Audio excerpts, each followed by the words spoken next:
Welcome to Politics Done Right. This is Egberto Willis, your host. And who are we with? Beto O'Rourke on the move. Senor O'Rourke, how are you doing today, sir?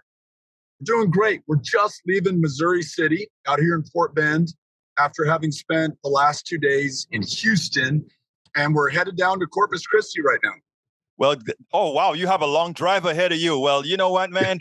Harris County, I think you're expecting to come through for you. Tell us why exactly folks in Harris County need to get out there and vote. What is it that Beto O'Rourke is bringing to the table that we know the current governor is just failing at?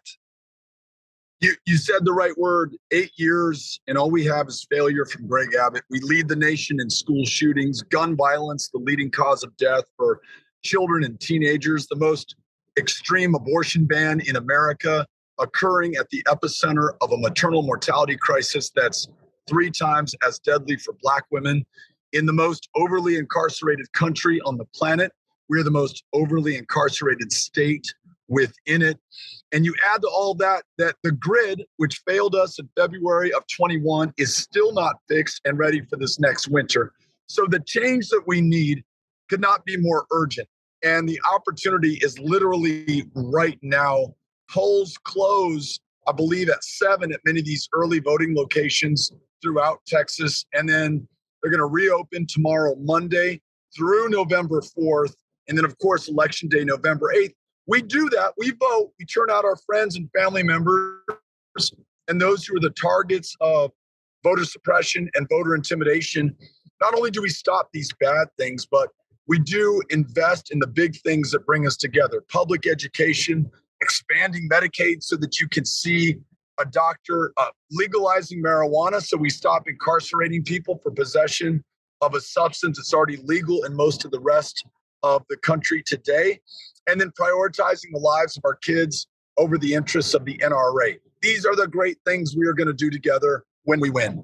Now, Beto, there's one important thing I think people have to realize. What many people look at the polls and they get scared about the polls. Nobody knows what a likely voter poll means today. And because they don't know what a likely voter poll is, many times it intimidates them when they see the polls. What can you tell folks to say, go out and vote? You become the actual poll. Don't depend on what somebody else is writing, but you become that poll that's going to be effective on the day of that election.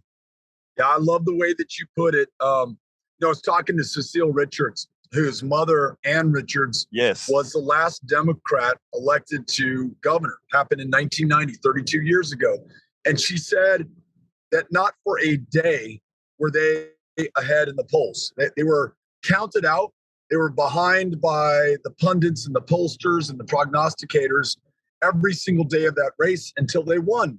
And, as they say, the only poll that matters is the one that we take on election day. And there are so many efforts underway in Texas to keep us from voting. The voter ID laws, the racial gerrymandering, the one ballot drop-off box per county, the poll watchers whose intimidation has been legalized in the state of Texas after the last legislative session. We cannot add to that this idea that pollsters somehow are going to predict the outcome of these elections. Especially after 2016, no pollster with a straight face can say that they can accurately predict the outcome of one of these races. And in a state with the most extreme abortion ban in the country, with so many other failures under Greg Abbott, I think there are a lot of people, one, who typically vote and will continue to vote, but this time they're going to be voting for change. And two, who have not voted in previous elections, but are going to be galvanized by the attacks on their rights, their freedoms, and their very lives in this state.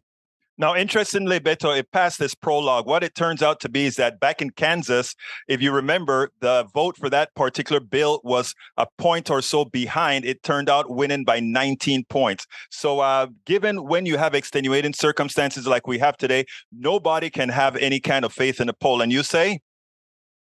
I say you're right. You look at Kansas, you look at the 2 special elections in New York, the special in Alaska, another in Minnesota. Democratic candidates in each of those outperformed the last poll taken by an average of 9 points. This year is almost ahistorical. It essentially rhymes with 5 other midterm elections over the last 100 years. FDR coming out of the Great Depression, JFK after the Cuban Missile Crisis, Bill Clinton after the impeachment overreach, and George W. after 9/11. Those four presidents during a midterm, their party did better than expected. One, not lost seats, one, not lost governorships. This is going to be the fifth special year over those last 100 years because of the Dobbs decision, the extreme abortion ban, and just the life or death fight for democracy that's taken place in our country, nowhere more so than the state of Texas right now. It is important that people actually go out there and vote. They cannot listen to the naysayers that are attempting to really clamp down on the vote. Could you give our audience a closing moment here, a closing statement, so that we can get you to go ahead and rest your voice? I know you have a hell of a day that continues in front of you. Well, listen, there are so many people doing so much across the state of Texas right now to make sure that we come through at this defining moment of truth. We're given, all of us, we're giving a lot of people a lot of hope. We got to make sure it's not a false hope. We got to make sure that we come through at the end of the day. So many people, including our kids, who don't get a vote, nor do they have a voice in this election, but through the actions that we take, are counting on us. And if we think about all the service, the sacrifice, the struggle that has made this moment possible, heroes in civil and voting rights who ensured that we have access to the ballot box, we cannot squander that inheritance. We absolutely have to come through. So we got to count on everyone in our lives, our friends, our family, our neighbors, classmates, colleagues. Make sure that we vote. Early voting extends through the 4th of November. Election day is November 8th. Please go out and vote. Keep the faith. Keep up the fight, and let's go win. Beto O'Rourke, candidate for Texas governor, Democratic candidate for Texas governor. Good luck. Keep the faith. Thank you so kindly. Absolutely. Good to be with you. We spend a lot of time deconstructing the news, trying to parse it into a form that everybody can understand. We try to find those little nitpicks where it flies above the fray, etc. If you really like these videos that we do, I want to ask a big favor. Please go ahead. Number 1, subscribe to our channel. And number 2, please join if you can. Thank you so kindly for watching. Keep watching. Please remember to share. We must populate the entire internet with our progressive message, a message that we know is what most Americans say that they want. So help us, please join.